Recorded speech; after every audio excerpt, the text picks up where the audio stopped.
por ejemplo, en Arequipa, ¿no? Si Ujú. no es con cohetes, no es No es fiesta. fiesta. Si no hay bulla que despierte, que anuncie desde lejos, desde muy distante, que estamos festejando a nuestro patrono, estamos festejando a Cristo, a María o a algún santo, sencillamente no lo entiendo. Que el pueblo peruano, en líneas generales, es un pueblo eminentemente religioso. Son años que llevamos frente a una suerte de mala imagen de la iglesia y de lo religioso.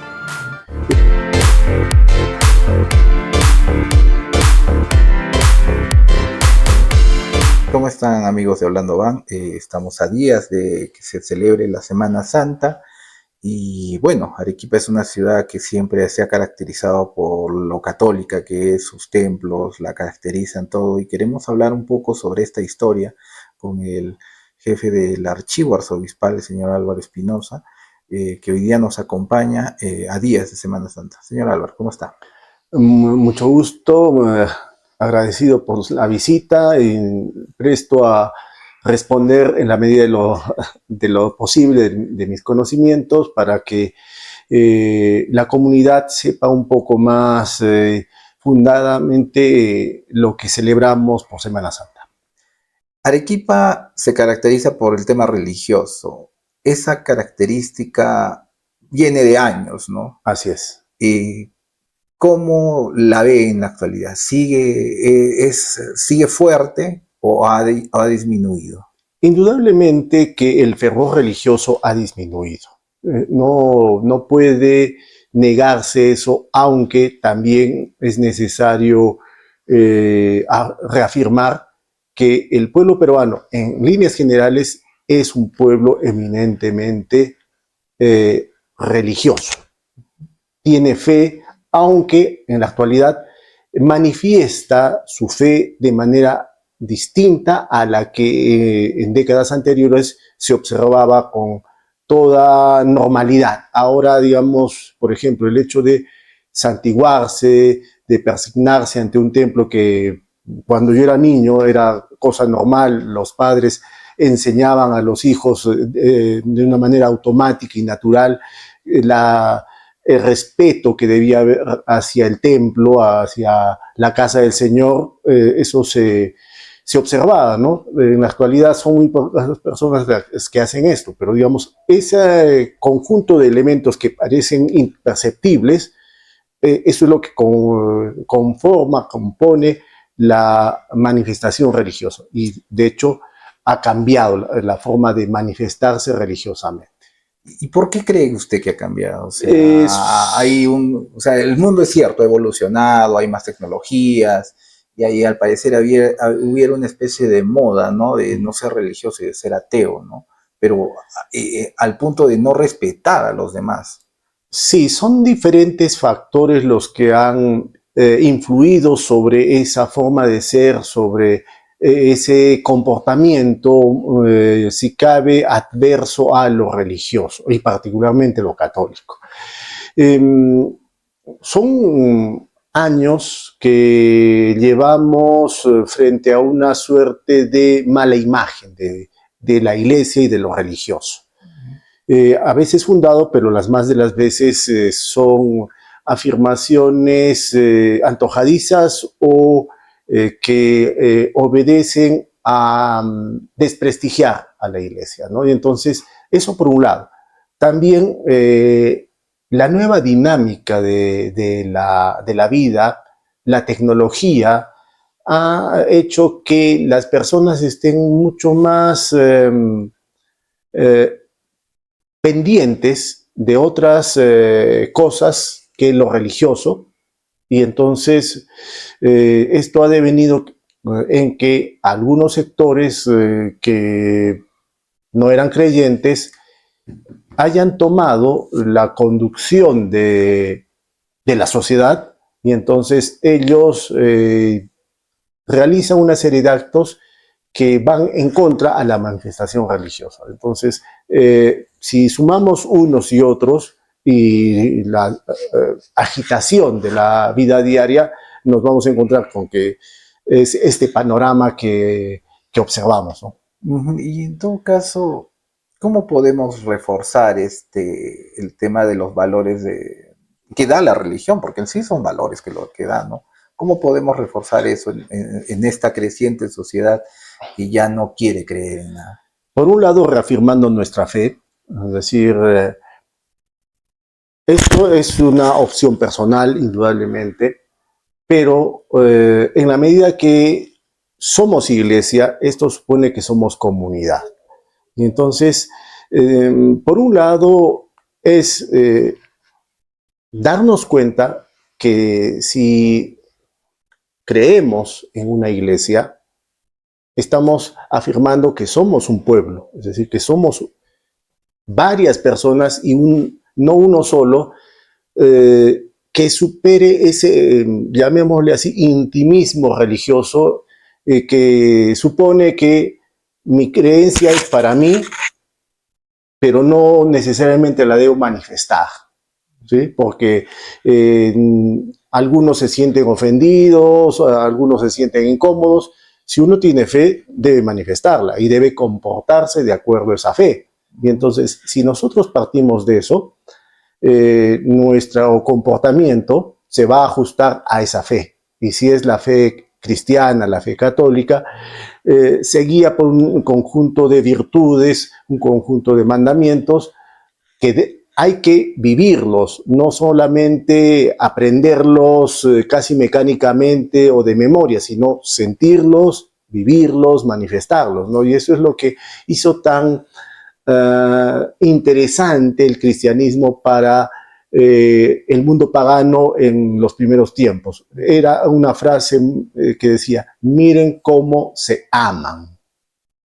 Bien, si uno sigue los preceptos de la iglesia, los mandatos divinos, todo lo que nos enseñó Cristo, uno tiene que manifestarse y comportarse de acuerdo a eso. Y entonces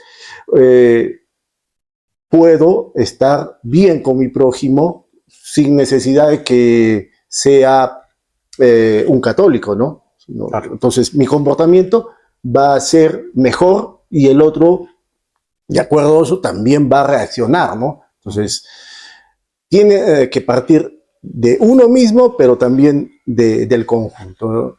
Basándonos siempre en esa fe y educándonos en la fe. Es decir, no basta decir yo creo, sino que hay que estudiar, hay que informarse. ¿Qué es la iglesia? ¿Qué es el cristianismo? ¿Qué es el catolicismo? ¿Y cómo ha sido el catolicismo en Arequipa a lo largo de los años? Vemos que hay bastantes iglesias, no solamente en Arequipa ciudad, ¿no? Sino en provincias, en los distritos alejados, que son muy diversas, ¿no? Algunos dicen que se parece mucho a Roma, ¿no? Arequipa por los templos que se tiene y también la tradición católica, ¿no? El censo del 2017 señalaba de que Arequipa era la segunda ciudad con mayor cantidad de católicos, ¿no? A excepción de Piura, que estaba primero, ¿no? Pero a lo largo de la historia de Arequipa, ¿cómo se ha caracterizado el catolicismo? Bien, como manifestaba, es una ciudad muy fervorosa. Eh, Algo que caracteriza o caracterizó a Arequipa es ese fervor religioso, que se manifestaba en una serie de prácticas religiosas, pero también una gran identificación con la iglesia. Esa denominación que se le dio de Roma americana o Roma La del Roma de Perú América, ¿no? obedece a eso, ¿no? A su identificación para con la iglesia, porque uno de los primeros que utilizó esto de Roma americana fue un fraile de la Recoleta, Fray Elías del Carmen Pasarel, que allá por 1873, dentro de un conjunto de homilías, de sermones que dio, acuña ese término, Roma americana. Roma americana. Bien, porque en ese momento estaba aflorando todo un movimiento dentro de la sociedad arequipeña, particularmente de las clases más pudientes, constituir una serie de instituciones en defensa, en apoyo de la iglesia, puesto que para entonces ya se había dado el ingreso de nuevas corrientes de pensamiento, el influjo masónico, que hacía que apareciesen grupos anticlericales. Entonces, estos saltan a defender a su iglesia y entonces es por eso que se van a formar cofradías, asociaciones de varones y de mujeres. Y entonces a eso obedece lo de Roma americana más que el número de templos. Porque si nosotros hiciéramos una comparación de lo que es el centro histórico, por ejemplo, Huamanga tiene más templos que Arequipa.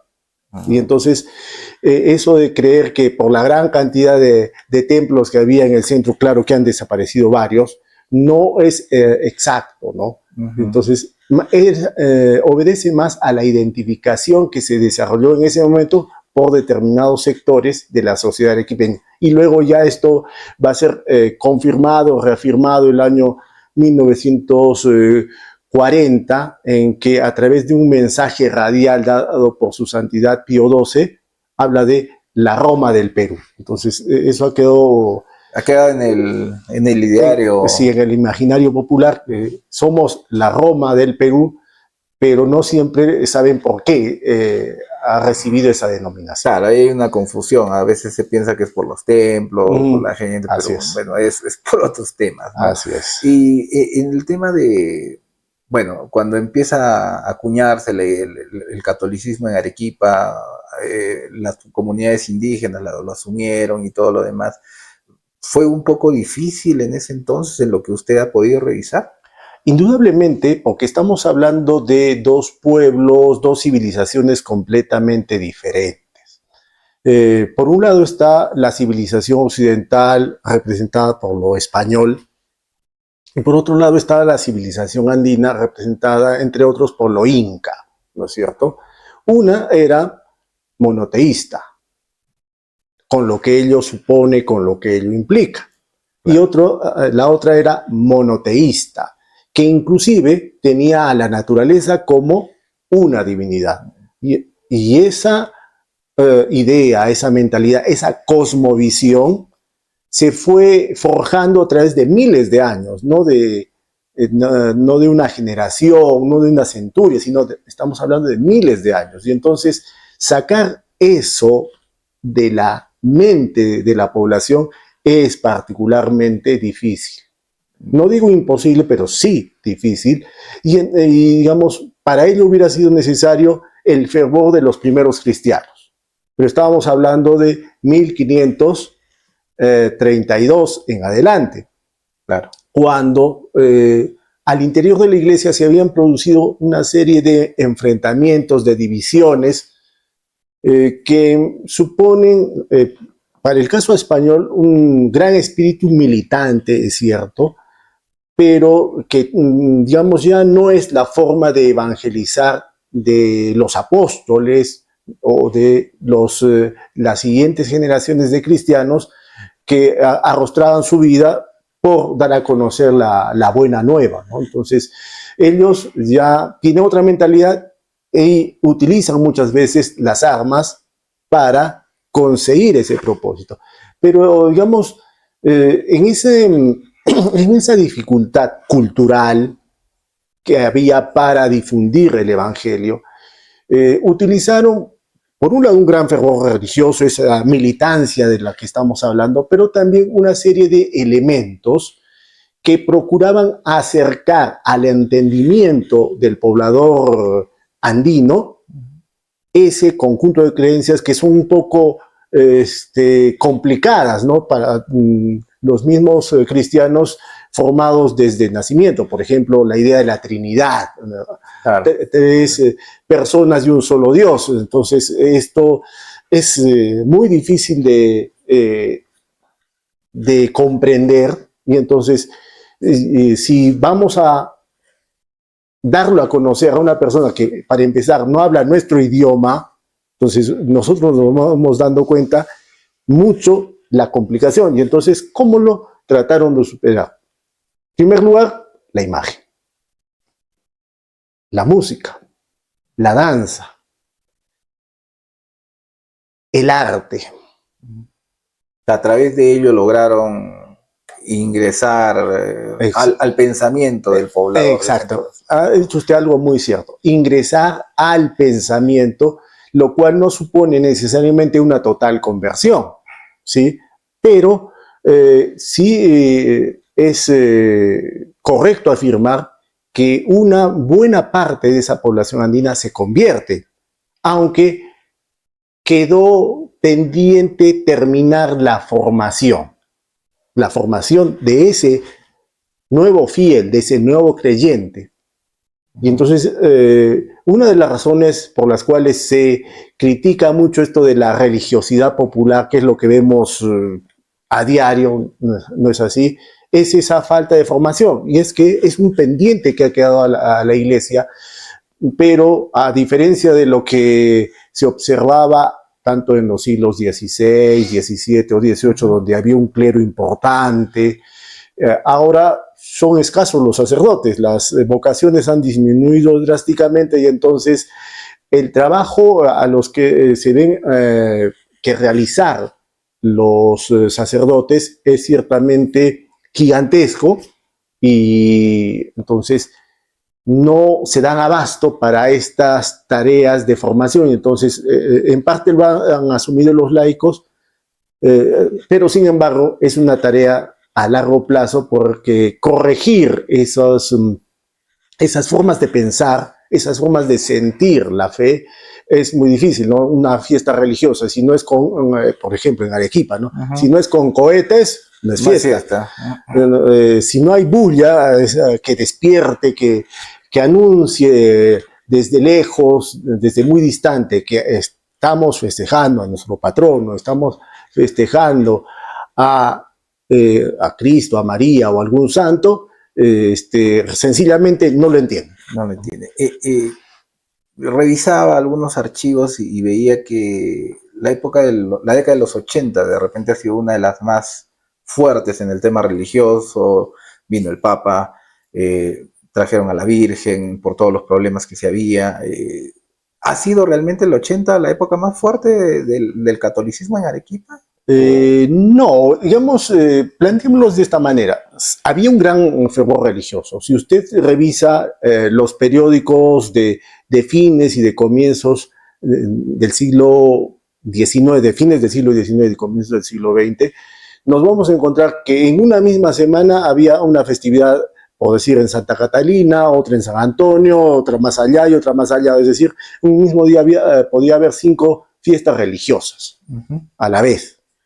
E incluso en un mismo templo podían estar dándose 2 o 3 misas simultáneamente porque había esa forma de realizar la celebración eucarística. Estamos hablando de antes de Vaticano II, ¿no? Lo que pasa en la década del 80 es que con la llegada de San Juan Pablo II, la traída de la imagen de la Virgen de Chapi y la beatificación de Sorana de los Ángeles, se va a dar una ebullición del sentimiento religioso arequipeño, ¿no? Es decir, son los actos quizás cumbre de la historia religiosa arequipeña, pero eso no significa que no hubiese un gran fervor religioso antes y un gran fervor religioso después que, como estamos manifestando, se ha ido apagando con el transcurrir del tiempo y demás situaciones, ¿no? Pero sí, indudablemente, la década del 80 es de los momentos más importantes de la Iglesia Católica arequipeña. ¿Y qué pasó después? O sea, todo fue involucionando, la gente fue dejando de creer. ¿Qué es lo que han podido analizar ustedes? Bueno, por un lado está que dentro de la misma iglesia hay determinados sectores muy críticos a la religiosidad popular. Bien, y esto que ha significado que se den no pocas veces una suerte de enfrentamiento entre el párroco, el sacerdote y la hermandad, la cofradía o la asociación de devotos, o en todo caso los devotos que financiaban la fiesta religiosa, ¿no? Entonces, algunos de ellos se han alejado y estas festividades han ido decayendo o desapareciendo. Pero también está esa, repito, esa falta de sacerdotes que trabajen en la formación de la feligresía, que cada vez más, desde ese persignarse, sigan practicando, ¿no? Ahora son pocos los padres que inculcan eso a los hijos, ¿no?